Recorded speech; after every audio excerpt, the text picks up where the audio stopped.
Good morning বন্ধুরা, আমার আরেকটি নতুন ব্লগে তোমাদের সকলকে স্বাগত। তো সকাল সকাল দেখতে পাচ্ছ আমার ব্রেকফাস্ট একদম রেডি। এটা কিন্তু আমি করিনি, আমার ভাইয়ের বউ করে দিয়েছে। আজকের ব্রেকফাস্টে ওই করেছে, রুটি সবজি আর চা তো ওরা খেয়ে নিয়েছে। আমার মানে স্নান করতে একটু দেরি হলো বলে আমি যে রেডি করে রাখো, চাটা ঠান্ডা হতে হতে আমি এসে খেয়ে নিচ্ছি। আমি তো শুধু রুটি আর চাই খাই, মাঝে কদিন খাওয়া হয়নি, তো আমার ভাইবউ বললো যে তুমি আজকে খাও, আর কটা দিন তো আছো। হ্যাঁ, এরপরে আমার চলে যাওয়ার পালা আসছে আর কি। বেশি দিন আর থাকছি না, নেক্সট উইকে হয়তো চলে যাব, এখনো টিকিট কনফার্ম হয়নি। সেই জন্য তো যাই হোক, এই সকালের জলখাবারটা খেয়ে নিলাম। আর সন্দীপ ভাই ওরা উম, রুটি সবজি খেয়েছে, তার সাথে চা খেয়েছে। আর সন্দীপ বলল কলকাতায় ফেরার আগে বিরিয়ানিটা করে ফেলো। বলেছিল সানডে করো, আমি বলছি না না আজকেই করে ফেলি, কোনো অসুবিধা নেই।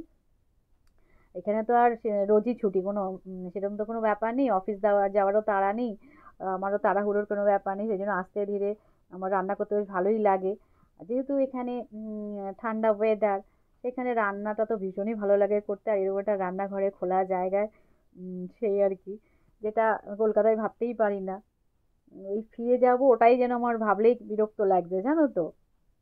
যদিও দেখো আমার আসা যাওয়া লেগেই থাকবে, সেটা কোনো বড় কথা না, কিন্তু তবুও এই এক নাগাড়ে থেকে না, আর যেন মনে হচ্ছে না আমি কলকাতায় ফিরে যাই। ওইখানে ওই রান্নাঘরে গিয়ে রান্না করাটা এখন যেন আমার কাছে বিভীষিকাময় হয়ে উঠবে আস্তে আস্তে। এখানে এত সুন্দর একটা ওয়েদার, এত খোলামেলা জায়গা, মানে তোমরা তো ক্যামেরায় সেভাবে দেখতে পাও না, বুঝতে পারো না। উম, তো সেটাই আর কি বলতে চাই আমি, যে আমি তো এগুলো ফিল করি। কি যে ভালো লাগার জায়গা, মানে বলে বোঝানো যায় না এগুলো।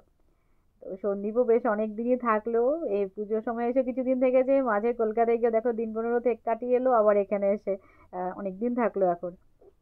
আর দেখো আগে কিছু মশলা করা ছিল আমার বিরিয়ানি, সেটা দুটো আজকে একসঙ্গে মিক্স করে আর একটু গ্রাইন্ড করে দিলে অনেকটা মশলাই হয়ে যাবে।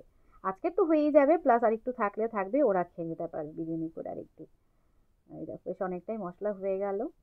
তো যেটা বলছিলাম যে কি বলে, এই যে ফেরার যত দিন এগিয়ে আসছে, আমার কি বলবো, মুডটা প্রচন্ড অফ হয়ে আছে, কিছুই ভালো লাগছে না।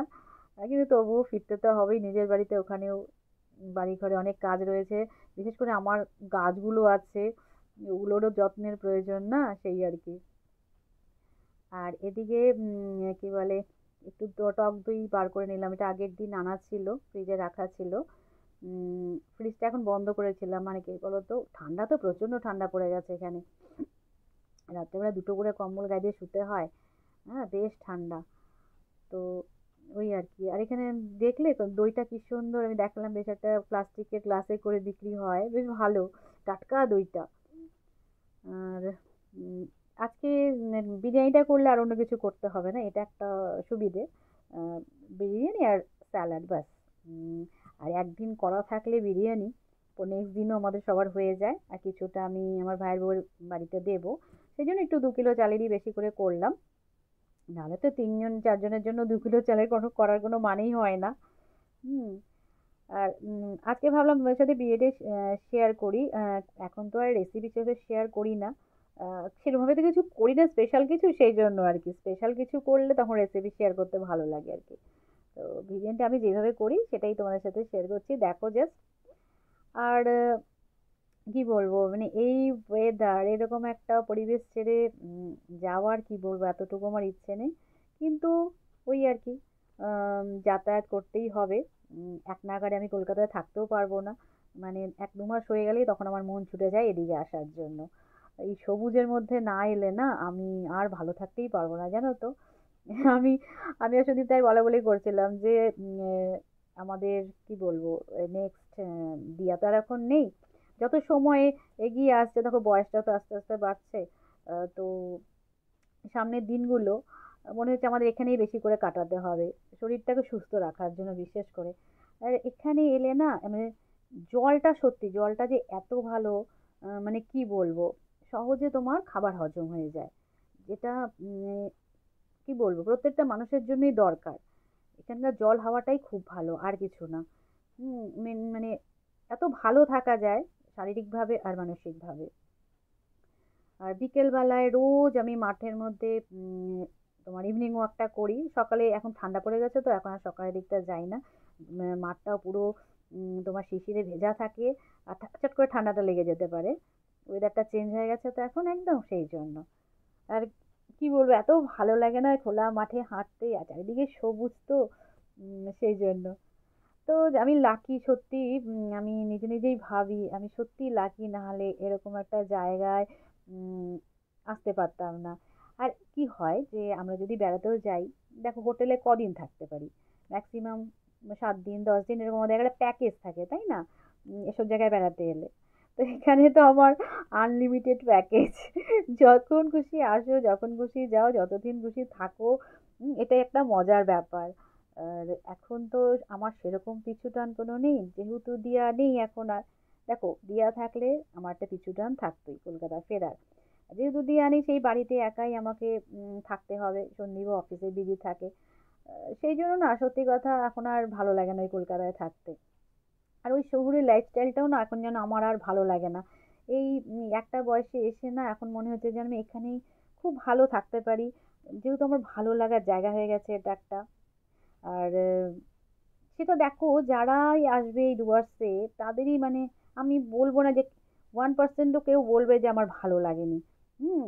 এখানে এটা এমন একটা জায়গা যে প্রত্যেকের ভালো লাগতে বাধ্য।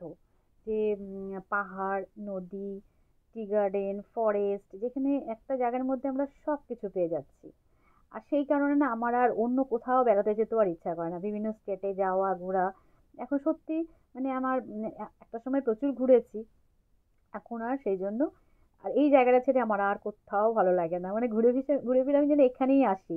এখানে এসে কিছুদিন জাস্ট রেস্ট নিই, নিজের মতো নিজে থাকি, রান্না করি, খাই দাই, ঘুরে বেড়াই, ব্যাস এটাই আমার কাছে বড় পাওয়া, আর কিছু চাই না। তো সেটাই আর কি, যাবো আমি। সত্যিই লাকি, ভগবানের কাছে আমি চিরকৃতজ্ঞ যে এরকম একটা জায়গা দিয়েছে আমাকে থাকার জন্য ভগবান। ভাই আছে বলে, ভাই বউ আছে বলে আমি সত্যি এখানে এসে থাকতে পারি। হুম। আর এখন সন্দীপও আসে তো সেই জন্য আর কোনো অসুবিধা হয় না। আহ, ও থাকলে কি হয়, একসাথে থাকলাম, যা রান্না করছি খাচ্ছি যাচ্ছি সবাই একসাথে থাকছি, এটাই মজা লাইফে। আর কিছু চাওয়া পাওয়ার নেই আমাদের এই বয়সে এসে। আর ইউটিউবে ভিডিওটা করি, সত্যি দেখো এটা কিন্তু আমার একদম ভালো লাগার জায়গা হয়ে গেছে। এখানে দেখো কতটা উপার্জন করছি বা করবো সেগুলো পরের কথা, মানে সেটা কিন্তু আমি কি বলবো, ওটা হচ্ছে একটা বাহ্যিক ব্যাপার। আর আর এই কাজটা সত্যি আমি ভালোবেসে করি। আর এই যে রান্না বলো, আমার সেলাই ফোড়াই, আমার হাতের কাজ যাই করি না কেন, এটা তোমাদের সাথে শেয়ার করতে আমার এত ভালো লাগে, আমি কি বলবো। যার কারণেই ইউটিউবটা আমার করা, যেখানে আমি আমার ভালো লাগা জিনিসগুলো সব শেয়ার করতে পারি। এই দেখো ডুয়ার্সে এসেছি, এখানকার প্রাকৃতিক দৃশ্যগুলো তোমাদের সাথে যতটা পারি আমি শেয়ার করি, যতটুকু পারছি। আমি আমার মতন করে তোমাদের সাথে সবকিছু শেয়ার করছি।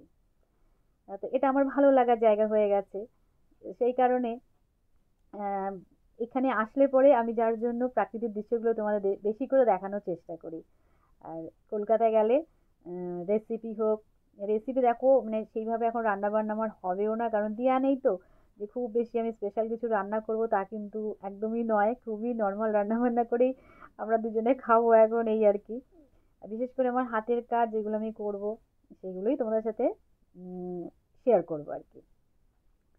তো তোমার সাথে দেখো বকবক করতে করতে আমার বিরিয়ানি রান্না কিন্তু প্রায় শেষের পথে, এবার একদম দমে বসিয়ে দিচ্ছি। দেখো একটা বড় পাথর এনে বসিয়ে দিলাম দমে। এদিকে সন্দীপ আর ভাই বাজার থেকে দেখো আজকে দুনিয়া মিষ্টি নিয়ে এসেছে, দেখেছো তো। আর এখানে মিষ্টিগুলো ভীষণ ভালো খেতে, ভীষণ। এ দেখো দই, তারপরে 3 রকমের মিষ্টি। আচ্ছা এগুলো কে খাবে এত বলো তো, আমরা সবাই একটা একটা করে খেয়েছি, আর বাদ বাকি সব রেখে দিলাম। আজকে তো আর খাওয়ার প্রশ্নই নেই, বিরিয়ানি হচ্ছে, দই তো কাটবোই না, কারণ সব হচপচ হয়ে যাবে নাহলে একসাথে। আর চলো বিরিয়ানিটা এবার দেখি হয়ে গেছে কিনা। হ্যাঁ, বেশ ভালো গন্ধ বেরিয়ে গেছে, সারা ঘর বিরিয়ানির গন্ধে মমও করছে। তো এবার খেতে বসে যাব, একটু দেরি হয়েছে আজকে, প্রায় 3টে বাজতে চললো জানো তো, একটু দেরি হয়ে গেছে আজকে, সব লেটে রান করছি আমরা। যাই হোক, এখন আর আমাকে তাড়া দেওয়ার মতন কেউ নেই, আমার দিয়া থাকলেই তাড়া দিত। এখনো হয়নি, এখনো হয়নি, কিন্তু আমাদের এখানে তাড়া দেওয়ার আর কেউ নেই, লোক নেই আর কি। তা আমরা সবাই 4 জন আছি, এবার সবাই বেড়ে খেয়ে নেব। স্যালাড কাটাও হয়ে গেছে। আর দেখো বিরিয়ানিটা সত্যি এত ভালো হয় না, আমি নিজেরটা নিজেই বলি, টেস্ট হয় প্রচণ্ড, একদম দোকানের মতন। দেখো, কিন্তু ভাই বলছে দিদি তোর আর্সেলান ফেল। তো এই দেখো, আমি যে সত্যি টেস্ট হয়, প্রচণ্ড টেস্ট হয়, আমি নিজেরটা নিজেই বলছি। আজকেটাও খুব ভালো হয়েছে, আমি একটু খেয়ে দেখলাম। আর এই স্যালাড কাটাও হয়ে গেছে দেখো। তো এবার আমরা খেতে বসে পড়বো। আজকে এটুকুই জাস্ট শেয়ার করলাম, আর অন্য কিছু শেয়ার করার টাইম পেলাম না। বিরিয়ানি করতে আমার সারাদিন কেটে গেল আজকে বলতে পারো। তো এই দেখো, এবার আমরা সবাই মিলেই খাবো আর কি। তো চলো, আজকের মতন টাটা, আবার দেখা হচ্ছে এরকমই নতুন কোনো ভ্লগে।